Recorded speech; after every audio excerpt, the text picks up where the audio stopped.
ਮਨੁੱਖ ਦਾ ਜੀਵਨ ਭਾਵੇਂ ਕਿਤਨਾ ਵੀ ਲੰਮਾ ਹੋਵੇ ਜਾਂ ਜੀਵਨ ਛੋਟਾ ਹੋਵੇ, ਸਾਡਾ ਸਾਰਾ ਜੀਵਨ ਜੋ ਹੈ ਇਹਨਾਂ 12 ਮਹੀਨਿਆਂ ਦੇ ਵਿੱਚ ਹੀ ਬਤੀਤ ਹੁੰਦਾ ਹੈ। ਸਾਡੇ ਜੀਵਨ ਦੇ ਵਿੱਚ ਅਸੀਂ ਜੋ ਵੀ ਕਰਮ ਕਰਦੇ ਹਾਂ, ਭਾਵੇਂ ਉਹ ਚੰਗੇ ਭਾਵੇਂ ਮਾੜੇ, ਭਾਵੇਂ ਭਲੇ ਭਾਵੇਂ ਬੁਰੇ, ਉਹ ਸਾਰੇ ਕਰਮ ਜਿਤਨੇ ਵੀ ਅਸੀਂ ਕਮਾਉਂਦੇ ਆ ਇਹਨਾਂ 12 ਮਹੀਨਿਆਂ ਦੇ ਵਿੱਚ ਹੀ ਹੈ। ਜਿਹਦੀ ਆਰੰਭਤਾ ਸਤਿਗੁਰੂ ਜੀ ਨੇ ਚੇਤ ਤੋਂ ਕੀਤੀ ਤੇ ਉਹਨਾਂ 12 ਮਹੀਨਿਆਂ ਦੀ ਜਿਹੜੀ ਸਮਾਪਤੀ ਹੈ ਉਹ ਫੱਗਣ ਵਿੱਚ ਜਾ ਕੇ ਹੁੰਦੀ ਹੈ। ਹੁਣ ਇਹਨਾਂ 12 ਮਹੀਨਿਆਂ ਦੇ ਵਿੱਚ ਹੀ ਸਾਡਾ ਸਾਰਾ ਜੀਵਨ ਹੈ। ਜਿਸ ਦਿਨ ਇਹ 12 ਮਹੀਨਿਆਂ ਦਾ ਇੱਕ ਚੱਕਰ ਪੂਰਾ ਹੋ ਜਾਂਦਾ ਹੈ,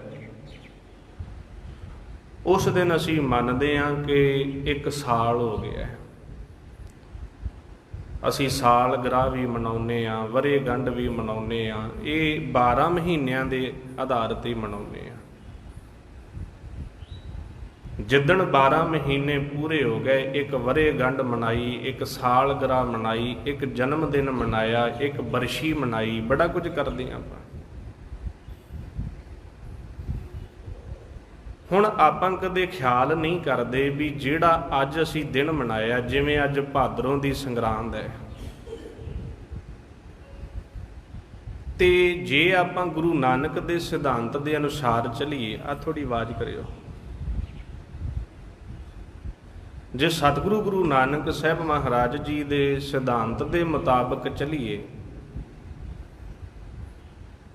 ਤੇ ਗੁਰਸਿੱਖ ਦੇ ਜੀਵਨ ਦੇ ਵਿੱਚ ਕੋਈ ਦਿਨ ਮਾੜਾ ਨਹੀਂ ਹੈਗਾ ਤੇ ਕੋਈ ਵੀ ਚੰਗਾ ਨਹੀਂ।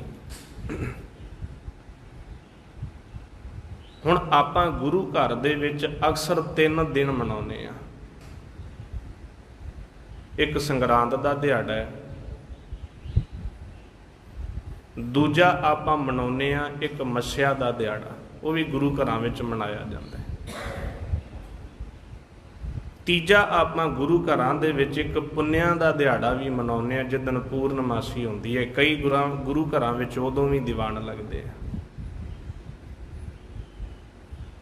ਪਰ ਜਦੋਂ ਆਪਾਂ ਗੁਰੂ ਨਾਨਕ ਦੇ ਸਿਧਾਂਤ ਦੀ ਗੱਲ ਕਰਾਂਗੇ ਤੇ ਗੁਰੂ ਨਾਨਕ ਸਾਹਿਬ ਮਹਾਰਾਜ ਜੀ ਨੇ ਇਹ ਜ਼ਿਕਰ ਕਰ ਦਿੱਤਾ ਸੀ, ਥਿਤੀ ਵਾਰ ਪੂਜਹਿ ਮੂਰਖ ਗਵਾਰ।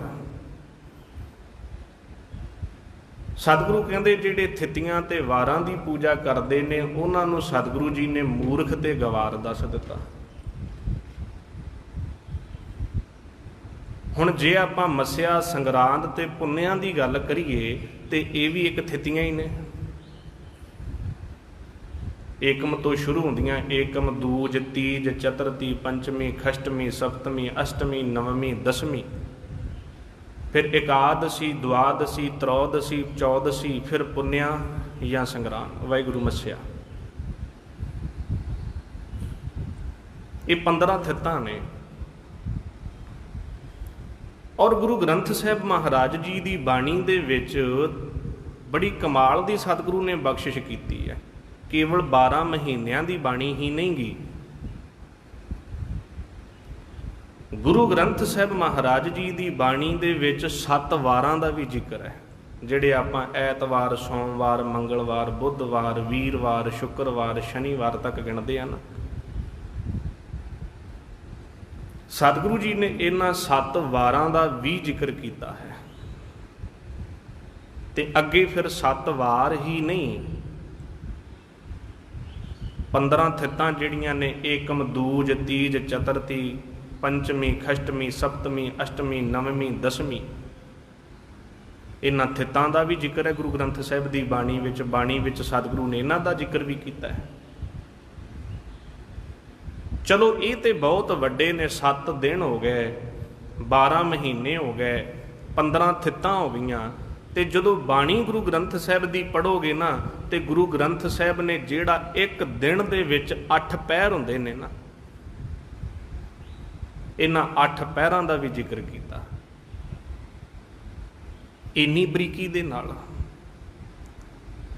भाव के गुरसिख नूं पैरां तो लैके ते महीनिਆਂ तक सतगुरु ने समझाया एक पैर दे विच जिंदगी किवें जिउणी है। एक पैर 3 घंटिਆਂ ਦਾ ਹੁੰਦਾ है, 4 पैर दिन दे हुंदे ने ते 4 पैर रात दे हुंदे ने।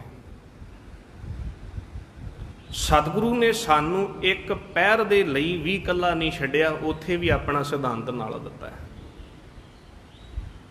उत्थे भी सतगुरु जी ने आपां नू अपने नाल जोड़ के रखिया है कि 4 पैर दिन दे ने, 4 पैर रात दे ने, ते सिखा तू इन्हां दे विच जिंदगी किवें जिउणी है, वो भी उपदेश दिता है। फिर 7 दिन आ दिनां वारां दा साडे विच बड़ा भरम है।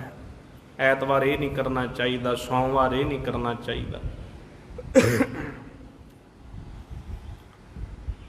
हुण कुछ गल्लां ते जिहड़ियां सन वो सन मौसम के आधार ते। आ साउण दा महीना कल समाप्त होया, अज भादरों दा महीना चढ़िया ते साडियां विच बड़े भरम। साउण दे महीने विच ये नहीं करना, हुण भादरों दे महीने विच भी कई भरम। ऐतवार ये नहीं करना, सोमवार ये नहीं करना, मंगलवार ये नहीं करना। ते गुरु साहब ने इन्हां भरमां तो सानू निर्वृत्ति दिती है, इन्हां भरमां तो सानू मुक्त कीता। 7 वार जिहड़े ने ना, तुसीं 7 वार पढ़ के वेखो। सतगुरु ऐतवार तो शुरू करते हैं, आदत करे भगत आरंभ। सोमवार सस अमृत चरै, मंगल माया माहे महीत। बुधवार बुध करे प्रगास। सतगुरु ने किन्नी वारां दे आधार ते किड्डी वड्डी बख्शिश की है। पर गल की है भी लोग भरम विच पखंड विच पए सन। इन्हां वारां दे आधार ते, तिथियां दे आधार ते महीनिਆਂ दे आधार ते सतगुरु ने इन्हां भरमां चों कढ के सिख नूं एक निवेकला जीवन दिता है। जिहड़ी मैं बेनती करन लगा सां भी गुरु घर दे विच कोई दिन खास नहीं गा ते कोई दिन उदास नहीं गा, कोई दिन माड़ा नहीं गा। आपां गुरु घर विच संगरांद मनाउने आ, मस्या मनाउने आ, पूर्णमासी मनाउने आ। इहदा आधार की है? ये कोई इहनूं पखंडवाद नाल जोड़ लिओ जी।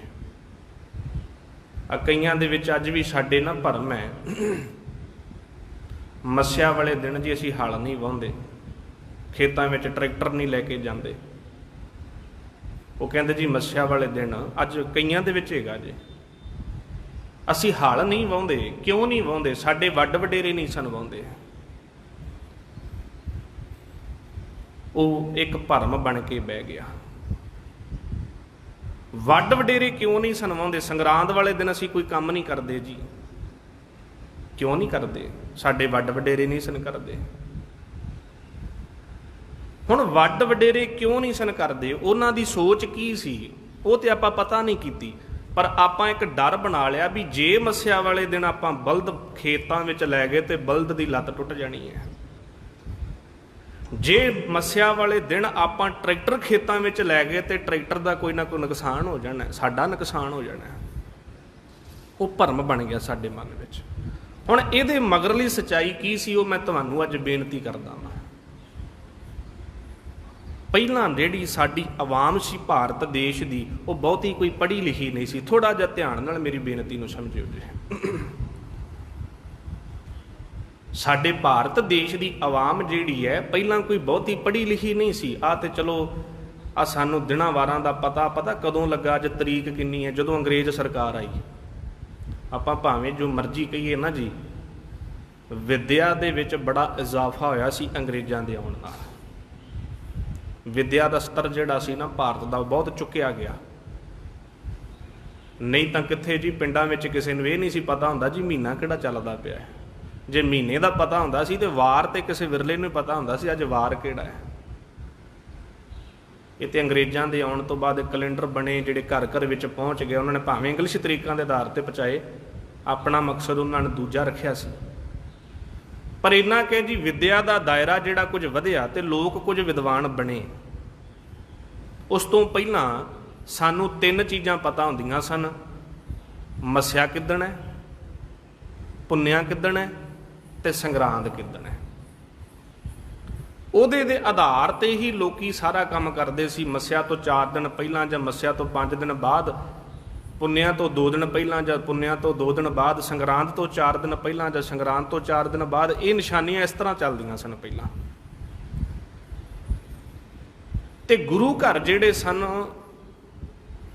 सारी संगत ने इकट्ठे होना है। कदों होना है जी? एक दिन मिथ लो मस्या वाले दिन, संगरांद वाले दिन ते पुन्निया वाले दिन। ये थितियां नहीं सन पूजते, ये एक आपां एक सतसंग दीयां तरीकां नियत कीतियां होईयां सन भी गुरु घर विच जाके इकत्तर होना है आपां मस्या वाले दिन, पुन्निया वाले दिन ते संगरांद वाले दिन। क्योंकि ये 3 दिन ही आपां नूं पता सी। हल क्यों नहीं सुनवाउंदे साडे वड्ड वडेरे उदों?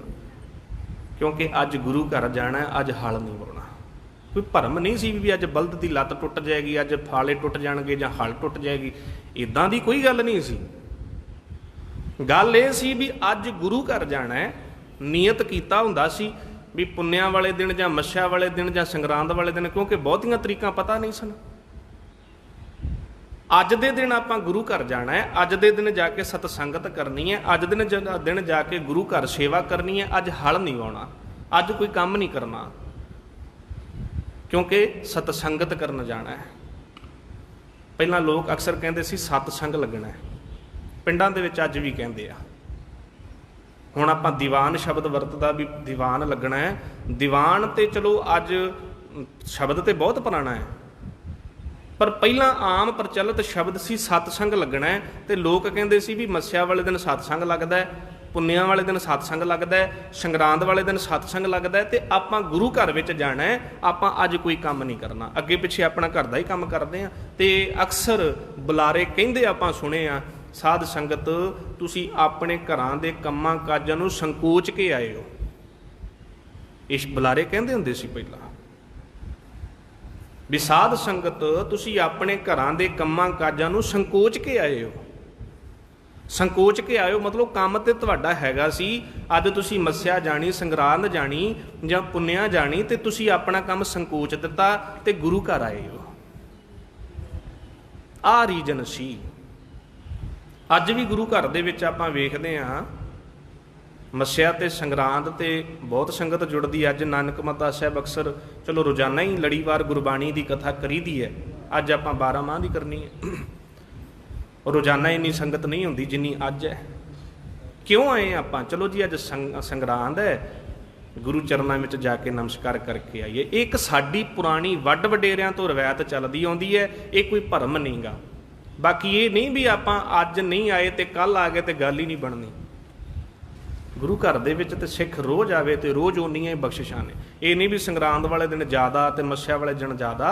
वो दिन पुरातन तौर पर मन्ने जाते सी क्योंकि संगत एकत्र हुंदी सी। खैर जिहड़े शब्द की अज आपां विचार करनी है उस शब्द वल आइए। ये मेरियां शुरुआती बेनतियां सी कि गुरु घर दे विच महादिवस मूरत भले जिसको नदर करे।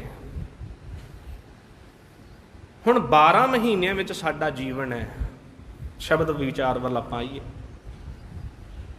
तो जदों गुरु अर्जन देव महाराज जी की बाणी आपां 12 महीनों की पढ़ांगे ना, पहला महीना सतगुरु शुरू करते ने चेत गोविंद आराध्य होवै आनंद कणा। चेत दे विचों कहते भी जे आपां गोबिंद नूं आराधांगे तो आनंद बड़ा आएगा। तो हुण फग्गण विच चले जाओ, पहले महीने विच आनंद की प्राप्ति लई तुरदे ने, उपदेश देंदे ने भी चेत गोबिंद आराध्य होवै आनंद घना। जे चेत दे विच गोबिंद नूं आराधना शुरू करेगा तेरे जीवन दे विच आनंद आएगा। तो फिर 12वां महीना फलगुण जिन्हों आपां फग्गण कहने आ, साहब कहते फलगुण आनंद उपार्जन हर सज्जन प्रगटे आए। आनंद की प्राप्ति लई तुरदे ने ते 12वें महीने विच आनंद तक पहुँच जाते हैं। ये जिहड़ी असलीयत विच साडी आत्मा ते परमात्मा की दूरी बनी हुई है ना, जिहड़ा अपना परमात्मा नाल ਆਤਮਾ ਦਾ ਵਿਛੋੜਾ ਪਿਆ ਹੋਇਆ ਹੈ ਨਾ, ਉਸ ਵਿਛੋੜੇ ਨੂੰ ਆਪਾਂ ਕਿਵੇਂ ਮੁਕਾਉਣਾ ਹੈ? ਬਸ 12 ਮਹੀਨਿਆਂ ਦੀ ਬਾਣੀ ਉਹੀ ਕੁਝ ਸਿਖਾਉਂਦੀ ਸਾਨੂੰ। 12 ਮਹੀਨਿਆਂ ਦੀ ਬਾਣੀ ਉਹੀ ਕੁਝ ਸਿਖਾਉਂਦੀ ਹੈ, ਕਿਉਂਕਿ ਸ਼ੁਰੂਆਤ ਸਾਹਿਬ ਕਹਿੰਦੇ ਕਿਰਤ ਕਰਮ ਕੇ ਵਿਛੜੇ ਕਰ ਕਿਰਪਾ ਮੇਲੋ ਰਾਮ। ਵਿਛੜਿਆ ਹੋਇਆਂ ਨੇ ਅਸੀਂ ਪਰਮੇਸ਼ਰ ਨਾਲ ਮਿਲਣਾ ਹੈ। ਤੇ ਹੁਣ ਭਾਦਰੋਂ ਦਾ ਮਹੀਨਾ ਆ ਗਿਆ। ਭਾਦਰੋਂ ਦੇ ਵਿੱਚ ਕਿਸੇ ਭਰਮ ਦੇ ਵਿੱਚ ਨਹੀਂ ਪੈਣਾ ਸਿੱਖ ਨੇ, ਕਿਸੇ ਪ੍ਰਕਾਰ ਦਾ ਪਖੰਡ ਨਹੀਂ ਕਰਨਾ ਸਤਿਗੁਰੂ ਨੇ, ਵਾਹਿਗੁਰੂ ਸਿੱਖ ਨੇ। ਹੁਣ ਉਹ ਸਿੱਖ ਨੇ ਜੀਵਨ ਕਿਵੇਂ ਜਿਉਣਾ ਭਾਦਰੋਂ ਦੇ ਮਹੀਨੇ ਵਿੱਚ, ਉਹ ਗੁਰੂ ਅਰਜਨ ਦੇਵ ਮਹਾਰਾਜ ਦੱਸਦੇ ਪਏ ਨੇ। ਕਹਿੰਦੇ ਭਾਦੋਏ ਭਰਮ ਭੁਲਾਣੀਆਂ, ਦੂਜੈ ਲੱਗਾ ਹੇਤ। ਸਾਹਿਬ ਕਹਿੰਦੇ ਨੇ ਜਿਨ੍ਹਾਂ ਮਨੁੱਖਾਂ ਦਾ ਹੇਤ ਹੀ